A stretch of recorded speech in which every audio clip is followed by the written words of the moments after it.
Hi, everyone. We've set up this Being an Engineer podcast as an industry knowledge repository, if you will. We hope it'll be a tool where engineers can learn about and connect with other companies, technologies, people, resources, and opportunities. So make some connections and enjoy the show. I couldn't piece together why the technicians didn't like what I was doing.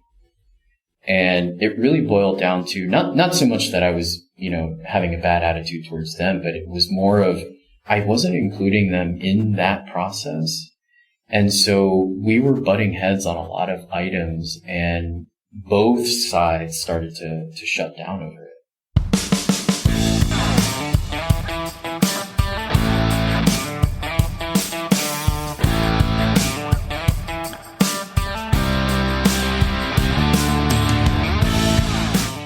Hello and welcome to another exciting episode of the Being an Engineer podcast. Our guest today is Andre Sotomayor, who holds a bachelor's degree in mechanical engineering.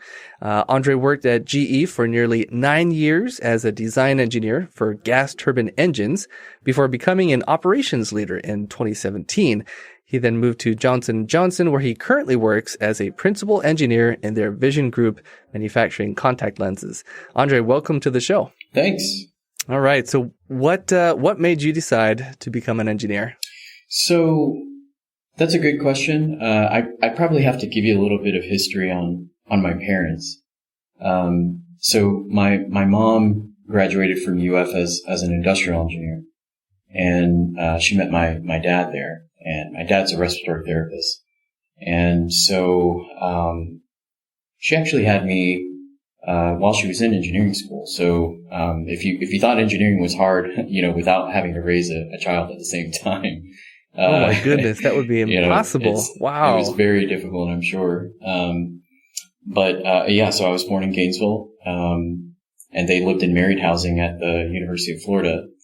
And, probably around the time that I was 6, we moved up to Connecticut. My mom worked for a company called General Dynamics, and she was working at their electric boat division, which is actually still there.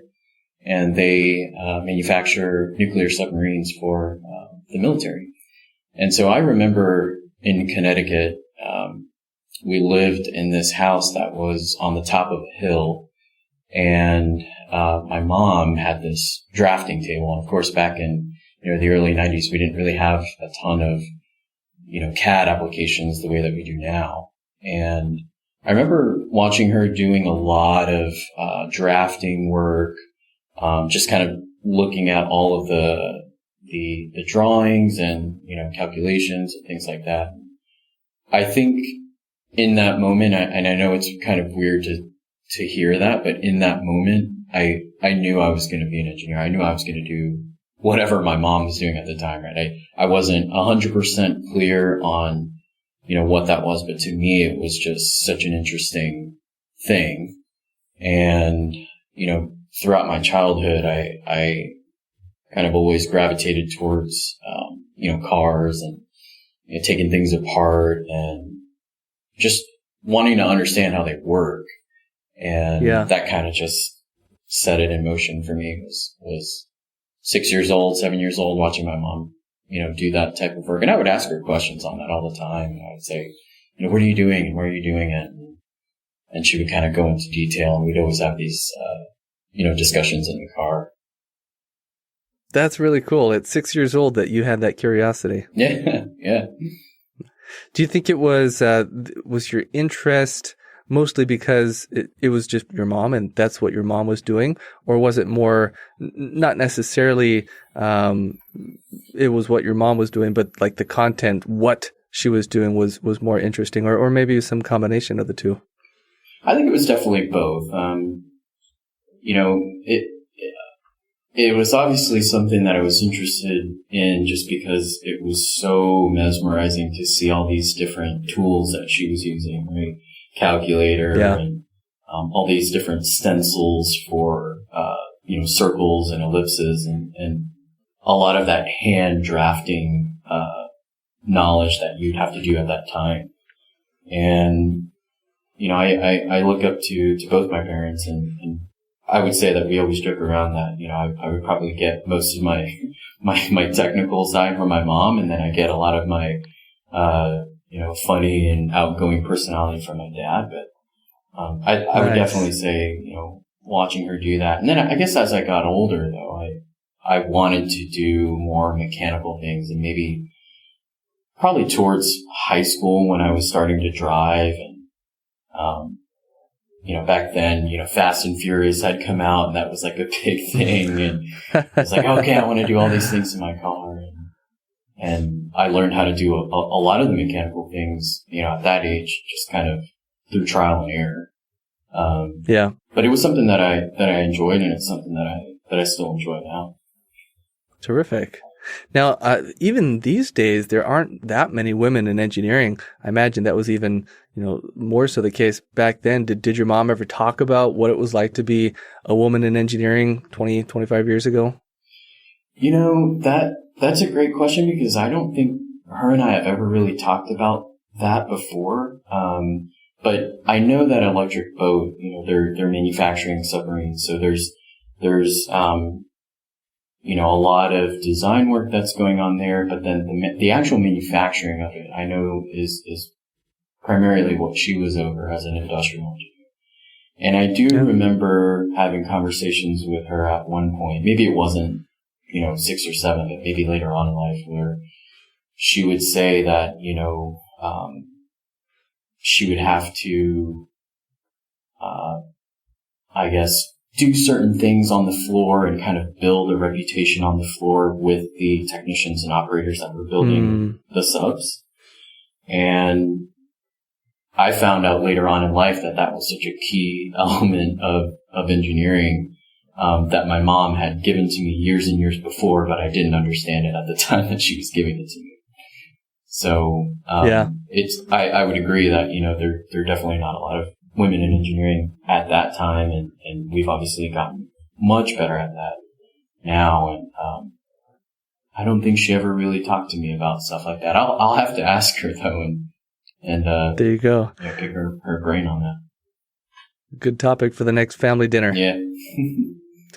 Well, can you share maybe a 1 to 2 minute summary of your background? Where did you start in engineering, and what were a few stops along your professional path, and where are you now? Sure. Yeah. So I guess, like I said, from a young age, I always gravitated towards engineering, and I kind of knew early on. So, throughout high school, I made sure to kind of take the right classes for that. And my family, I was born in Gainesville, so we're huge Gator fans. And, when I applied to colleges, I actually only applied to the University of Florida. I did not apply anywhere else. And, it's a competitive school, to get into. And, at that time when I graduated, it was no different. And I actually didn't get in. And so, I was really bummed out about that. And oh no! I was thinking, man, there's no way that they're not going to let me, go to this school. And so I actually stayed in town, and I lived at home, and I went to the community college here in Jacksonville.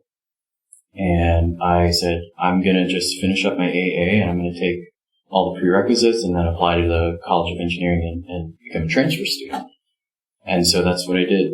I finished up community college, and then finished up engineering eventually at UF, and I did a couple of internships with a company called Alstom. And at the time, I was basically a structural engineer on the mechanical side for gas turbine parts and things like that.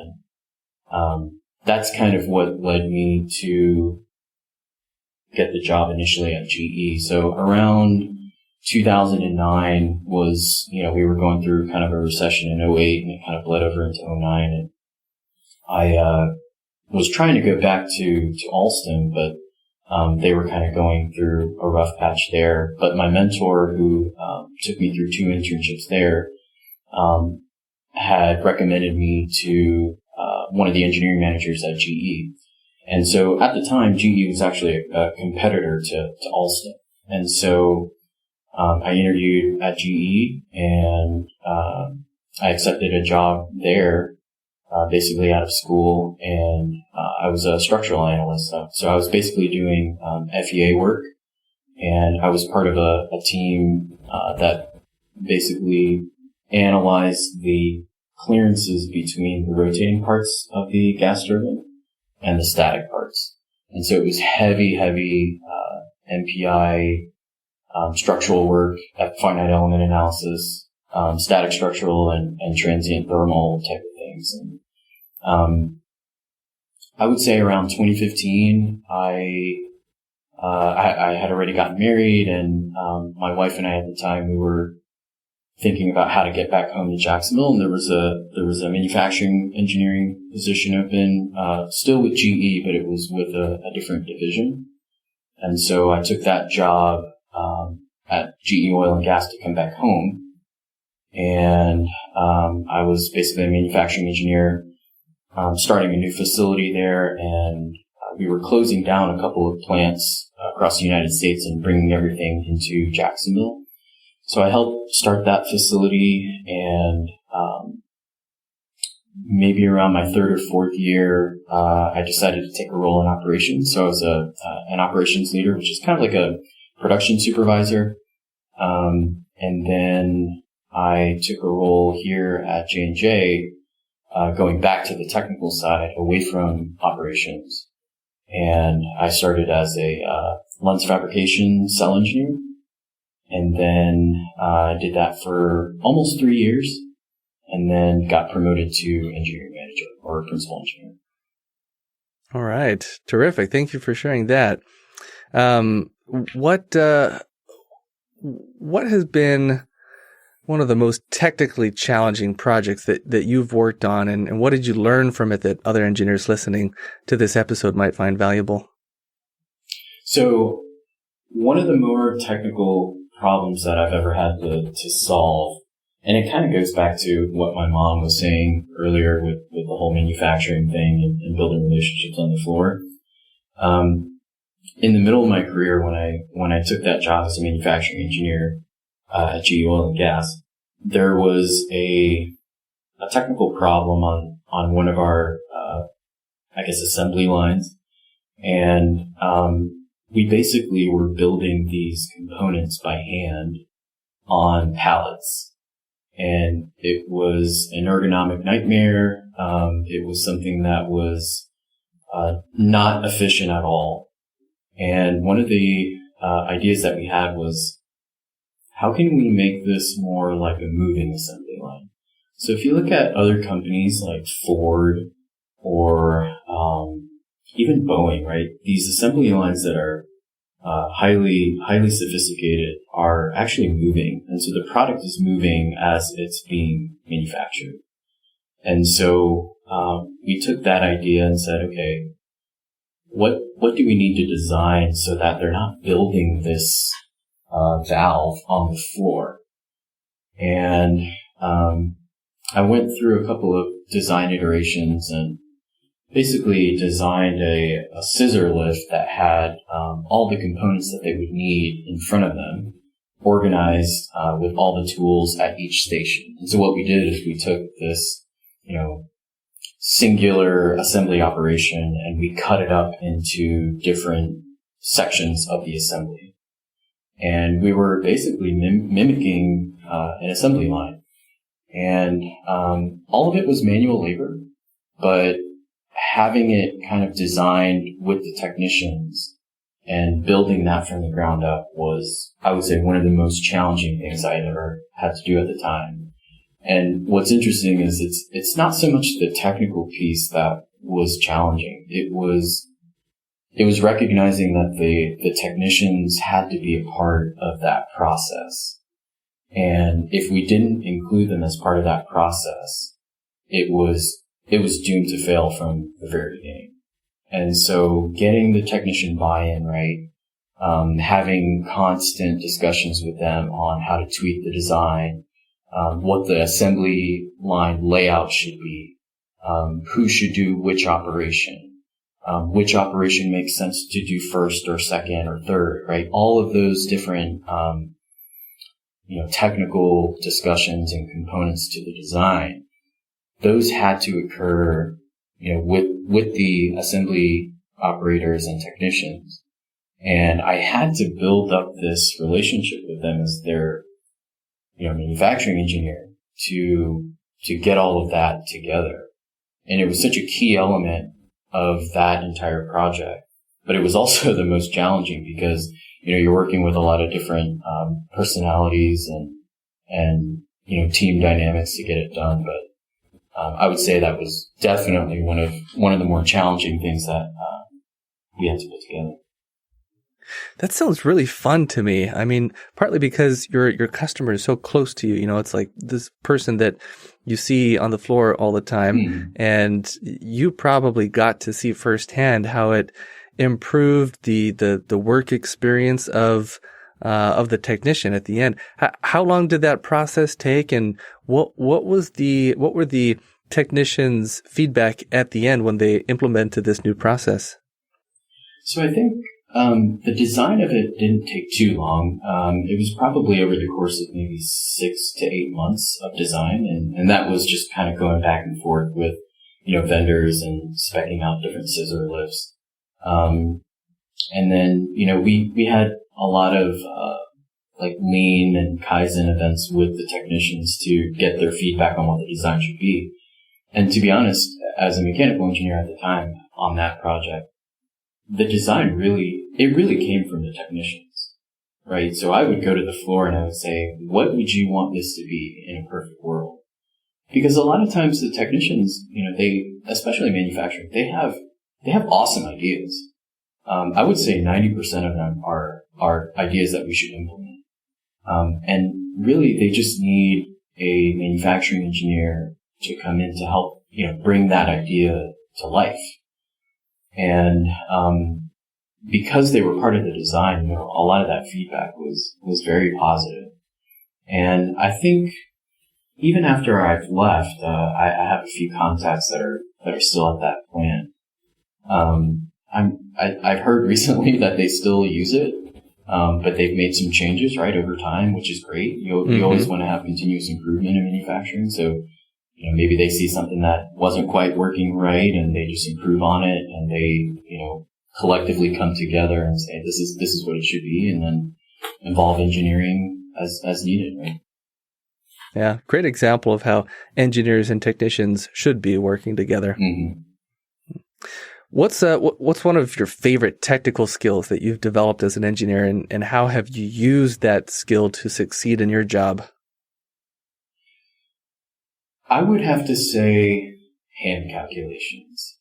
So when I was a structural analyst at GE Power, that job was extremely technical. It was very deep into the world of finite element analysis.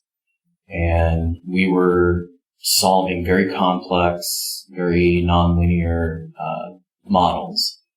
And I think one of the things that GE taught me in that role was the value of understanding the physics of the problem that was in front of you.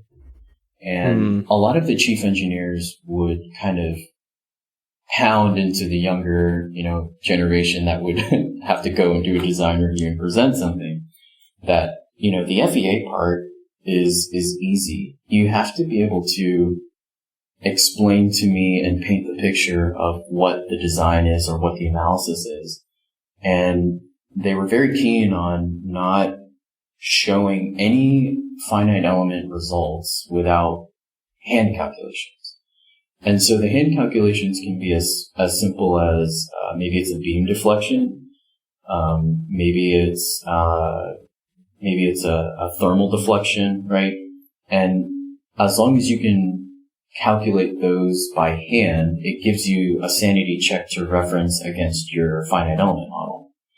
And I always thought that was such a strong technical characteristic to have, and it was something that I even after I left that role, it was something that I constantly did in every role after that, because a lot of times you'll see a problem in front of you, and if you just take the time to kind of struggle through a hand calculation and give you that sanity check on what you're looking at, it could be a night and day difference in the understanding of the problem.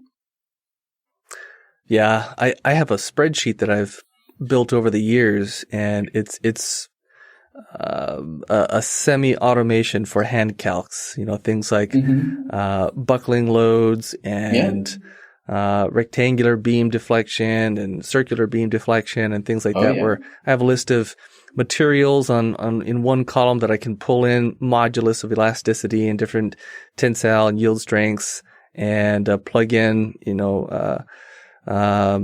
the width and depth of the beam and things like that. Just plug in a few things simply and very quickly get an answer. And it tells me if there's going to be plastic deformation or things like that. And that's been super useful over the years. Hand calculations are probably the most useful thing. And I would say for a lot of engineers that, they go through school and they say, I'm never going to see that again.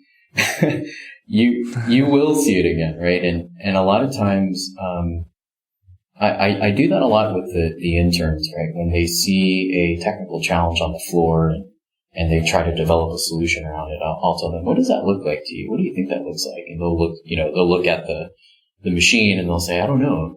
And I say, doesn't that look like a cantilever beam? Have you ever seen that before? And they say, oh yeah, I did see that, right? I saw that in statics, or I saw that in mechanics. And I say, well, do you know how to calculate the deflection for that? Yeah, we can, right? So we can apply those physics in real life and relate it to something, back from school and say, okay, do I feel comfortable with the solution that we're going to put in based on my hand calculation? And that should be, 85% of the answer, I would say. Yeah. Well, solving technical problems is for sure a really important part of an engineer's responsibility, but being adept at solving people skills or soft skills challenges is also a really critical part of any successful engineer's path. You had used the term engineering EQ with me during a conversation some months ago. What is engineering EQ? What can you say about that? So, engineering EQ is basically emotional intelligence. And I guess emotional intelligence, it doesn't even need to be related specifically to engineering, but emotional intelligence I like to kind of break down into two categories. It would be the ability to control your own emotions and the ability to read other people's emotions and then almost change your approach if you need to based on what you're reading in real time. I think emotional intelligence is basically those two items. Okay. Are there any stories that you can share with us that illustrate the importance of having high EQ as an engineer? Yeah. So I had a mentor who's still a great mentor to me today. His name is Brad. And I met him actually when I became a manufacturing engineer at GE Oil and Gas. And he was very keen on emotional intelligence. And so I have a story here that him and I joke around about a lot. And early on in my career, I actually didn't understand emotional intelligence as much as I do now. And it's something that I try to push on a lot of the newer engineers and interns to harness that understanding a lot earlier in life. And there was a story where I was an operations leader at the time, and so I had a whole group of technicians reporting to me, and I had a project manager who was really pounding us for some deadline. And he had emailed something and it just kind of set me off. And I feel like a lot of people listening can probably relate to something like that in the corporate world where you get this email and it's like the worst form of communication, right? Because you don't have any context, right? It's very difficult to understand the tone. And I took it the wrong way. And I thought to myself, I'm gonna email a response back to this project manager and tell him, how I disagree, and obviously my approach in that moment was full of, I would say, the wrong emotion. And I hit send, and I felt great about it, and I hopped in my car and I went home. And I would say like 3 hours later, I get a text message from like a GE executive over the plant, and he said, "Hey, I want to know more about what's going on here, because what ended up happening was the project manager had, I guess, replied or forwarded it to him and said, hey, there's this hothead on the manufacturing floor. What's going on here?" And oh man! And Brad's advice to me in that time was, don't respond to that. Let's meet him tomorrow face to face. Let's, smooth things over.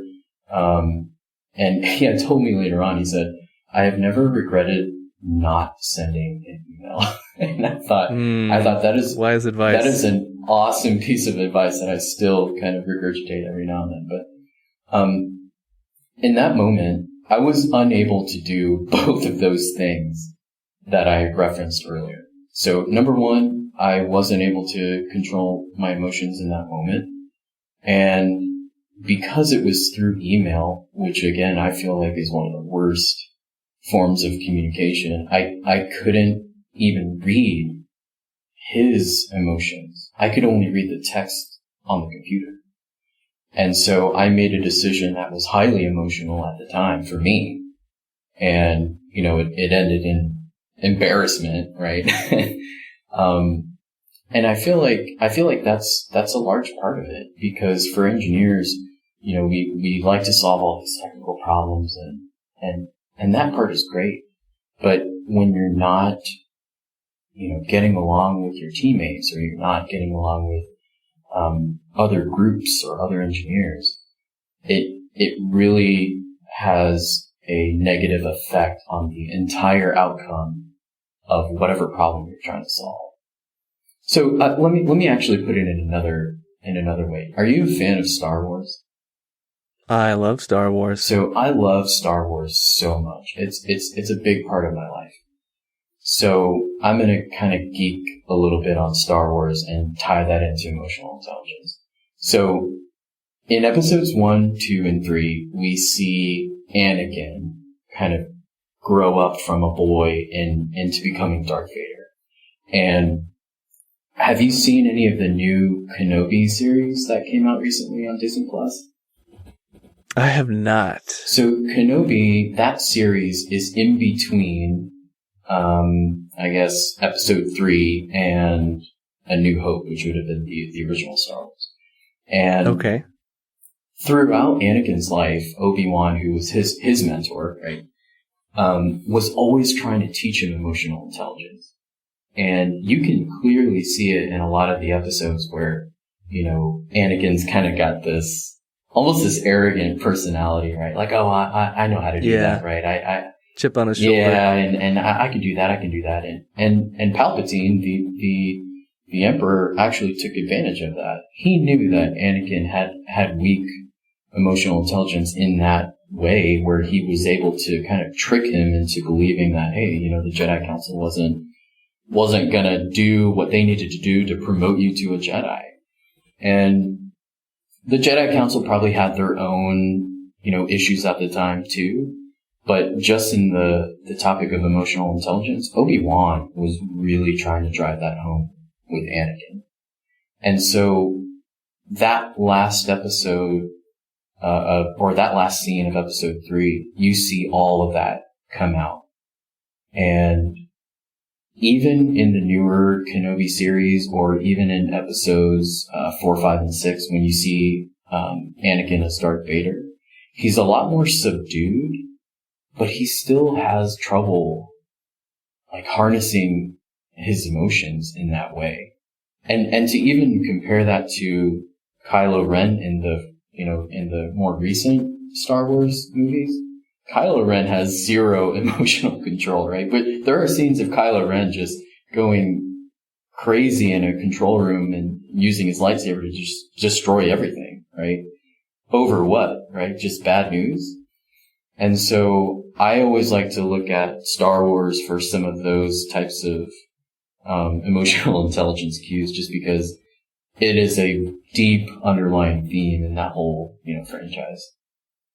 That's a great analogy. That's perfect for a group of engineers listening to this podcast. I'm sure Yeah. that will help a lot of people relate to this.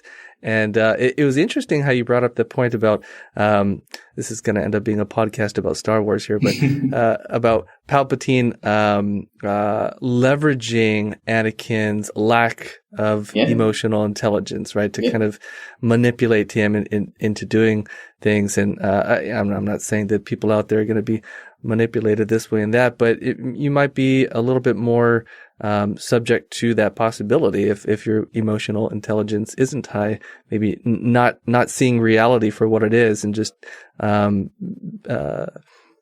it might be more possible for your reality to be warped by what someone else might be trying to tell you. It really is. And Brad actually, kind of going back to that story, Brad had actually told me at another time where he said, every decision that I've ever regretted had been in an emotional state. And when I reflect on my life, I agree. And it's part of the reason why raising children can be so difficult, is because children don't have the mental capacity to understand how to regulate their emotions. But when you're talking with a 3-year-old or a 5-year-old, they get a hall pass for that because they're 3 and 5, right? Yeah. So, as adults, we still struggle with a lot of that emotional regulation of that, of our own selves, right? And as a parent, I see that in my kids all the time, right? And what does a child do when they can't regulate it? They'll scream or cry or anything like that, and it becomes frustrating.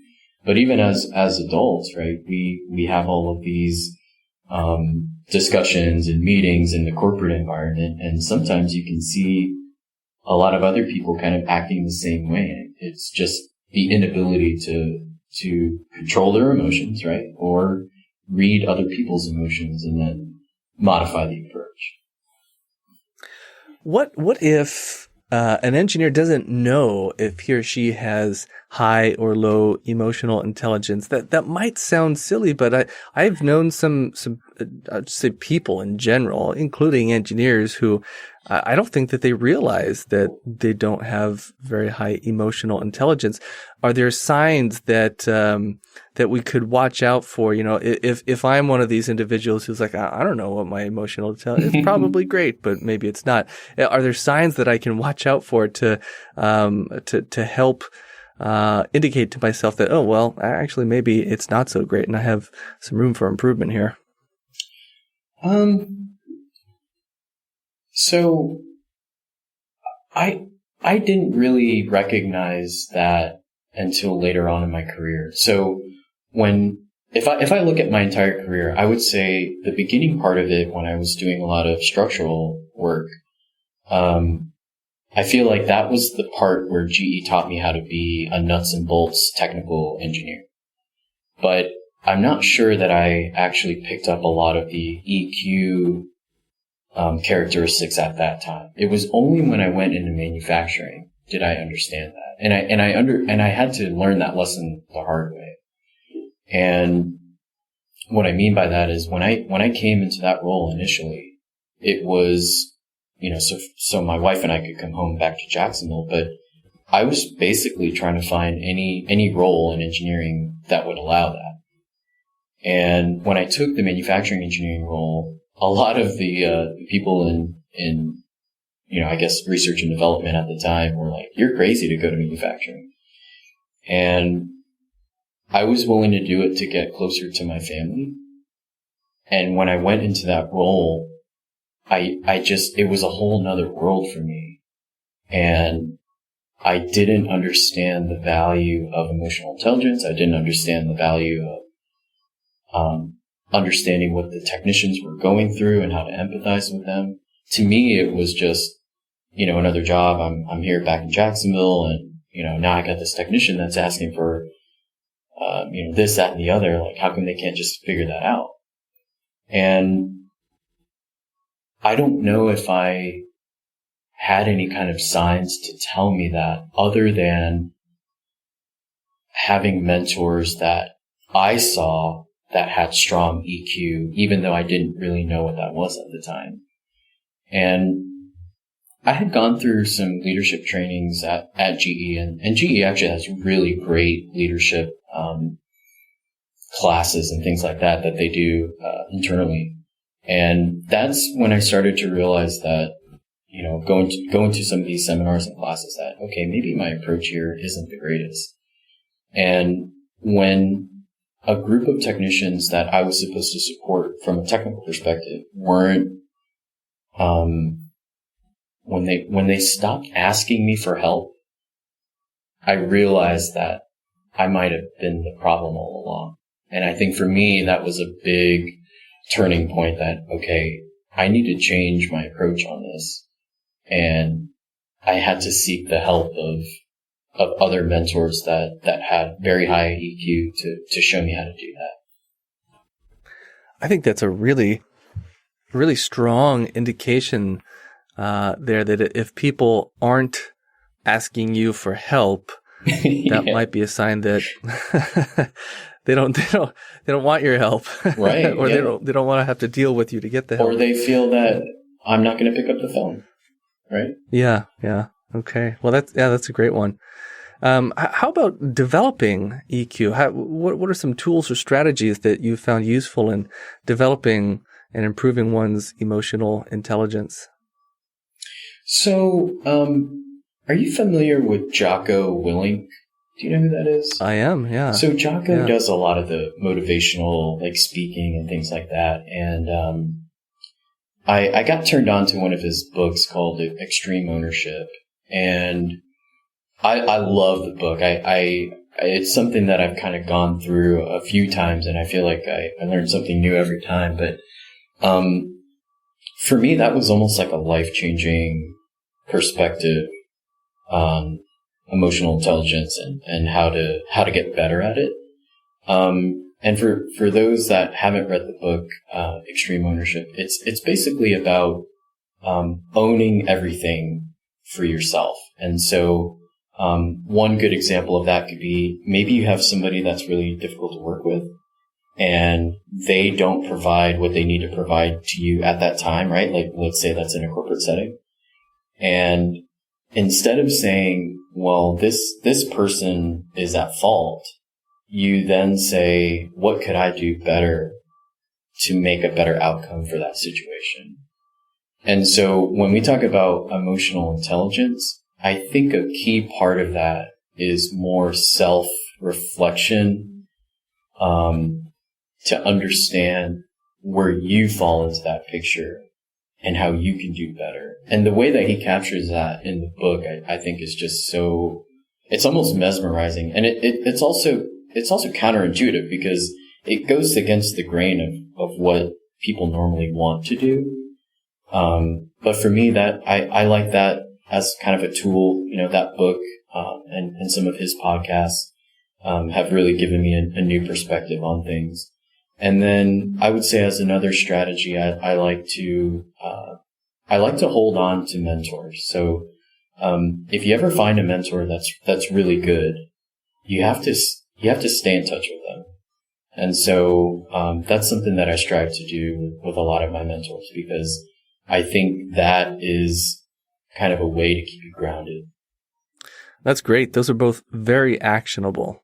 And this seems like a good place for a quick pause to share with our listeners that teampipeline.us is where you can learn more about how we help medical device and other product engineering or manufacturing teams develop turnkey equipment, custom fixtures, and automated machines to characterize, inspect, assemble, manufacture, and perform verification testing on your devices. Today we're speaking with Andre Sotomayor. And Andre, you had told me during a phone call earlier that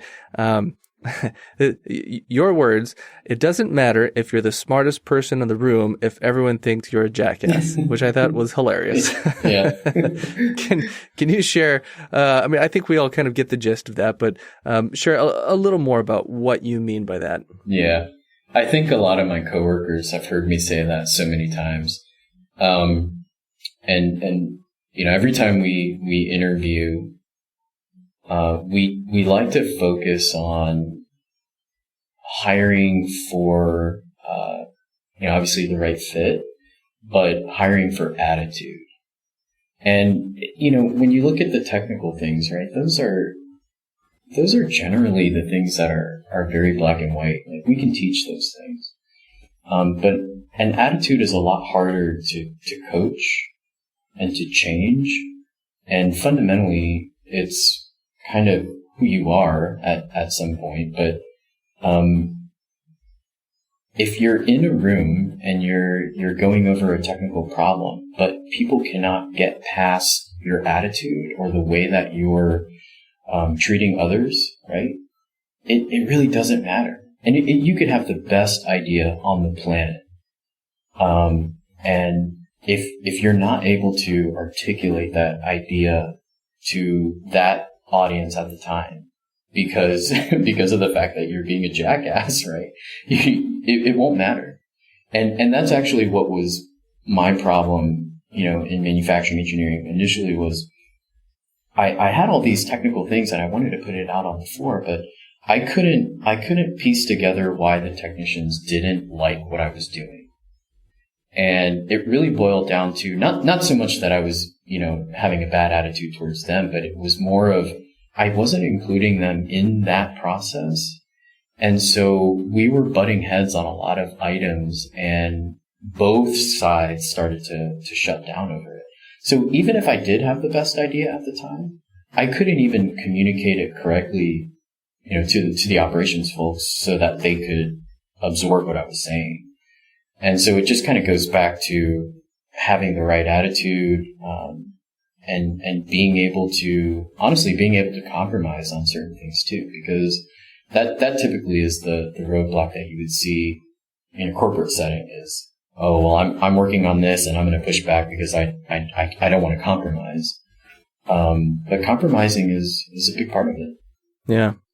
Well, let's say that you had a really technically talented engineer. Maybe it was you back when you started in the manufacturing group, but he or she wasn't very good at the soft skills, but wants to improve. You know, maybe there's been a meeting, it's been shared with the individual that, hey, you're technically great, but communication-wise, soft skill-wise, you're not doing so hot. You need to improve. What type of training program or, you know, what kind of like protocol or process might you implement to help the individual improve in that area?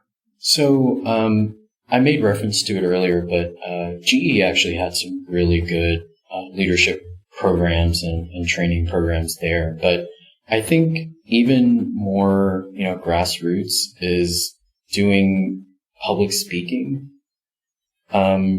Public speaking is one of those things that, you know, you either can do it or you absolutely hate it or kind of somewhere in between, but that's usually rare. But public speaking, I think, is one of the things that puts you in that situation to improve the emotional intelligence at the time. Because if you're talking in front of a large audience, you know, there's probably hundreds of things that are racing through your mind, but if you're doing that constantly, I feel like you're almost sharpening your EQ a little bit because you can read the audience a bit, and kind of adjust how you're delivering a message based on the feedback of the audience. And all of that feedback is nonverbal too. So, I think that's one thing that you can do. And then honestly, manufacturing is ripe for all of these kinds of interactions because when you're in manufacturing, that part of the supply chain is just so dynamic and diverse. You're always talking with a different personality, a different job description somewhere in that supply chain, that it's the perfect place to really hone in on those skills. If it wasn't for going into manufacturing, I'm not sure I would have been able to really hone in on a lot of that.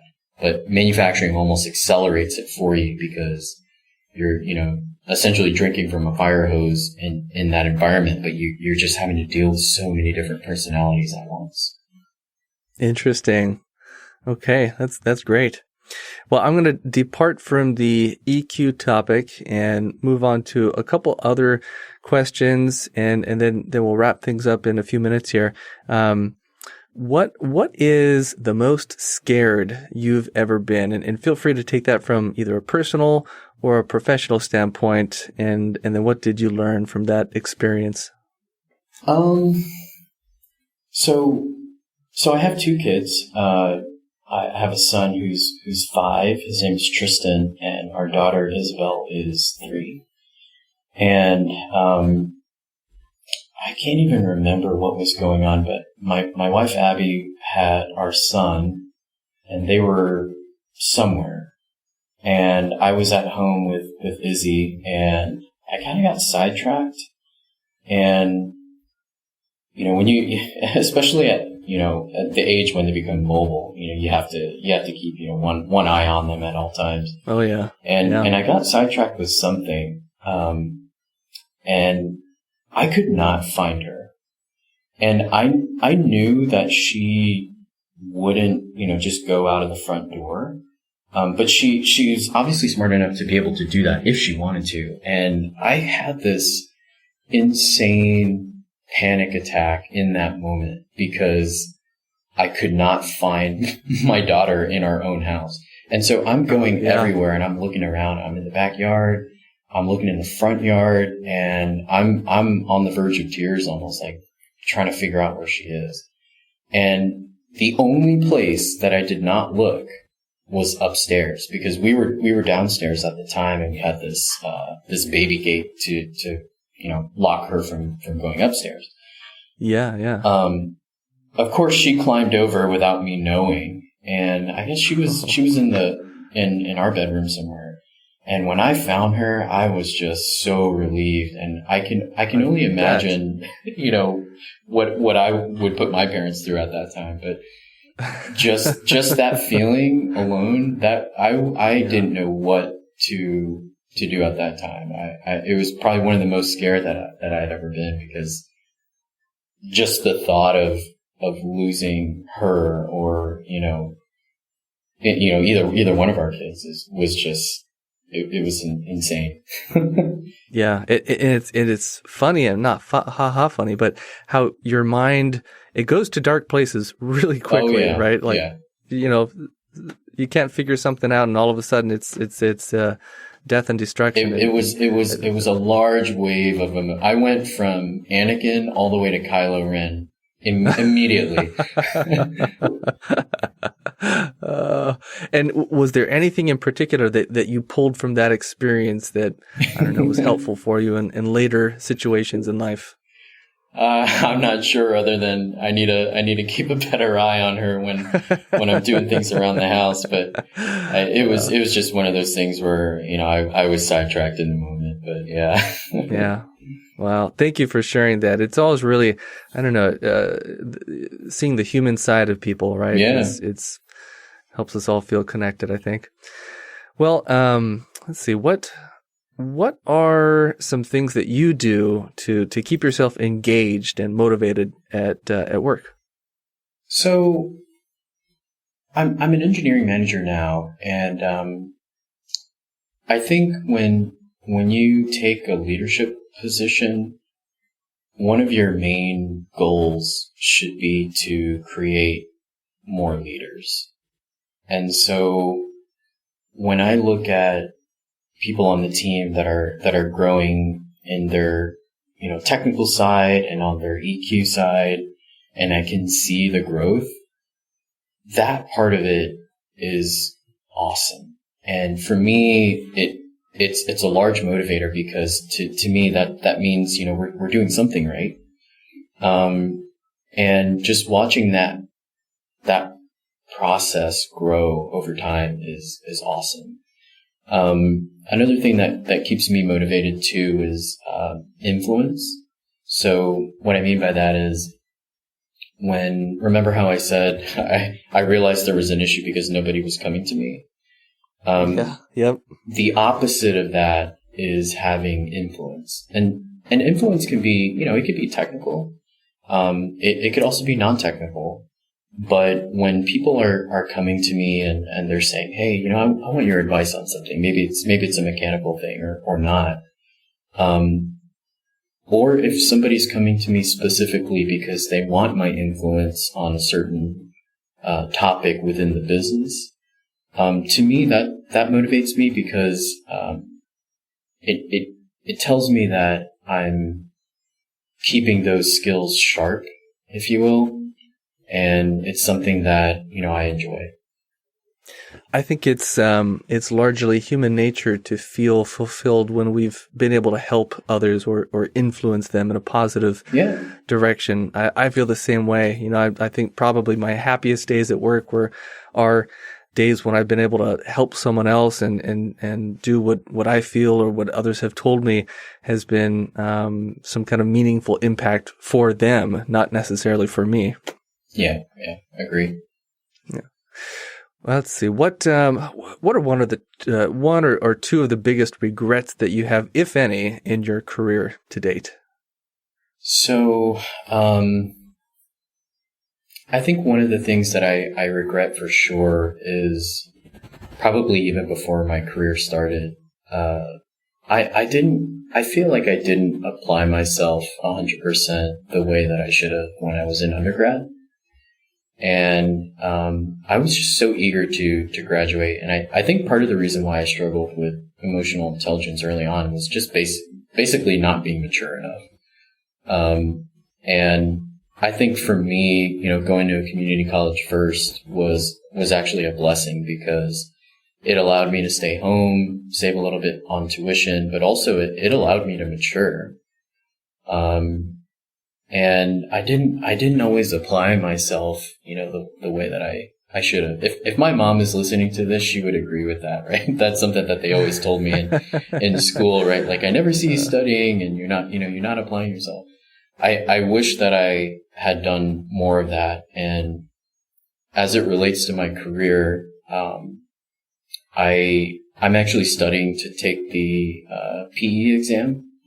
And I wish that I had done that a lot sooner. And I wish that I had taken the FE exam when I was, closer to graduation. So, the FE exam would have been a lot easier, I think, to pass, with all of that knowledge, fresh in my head.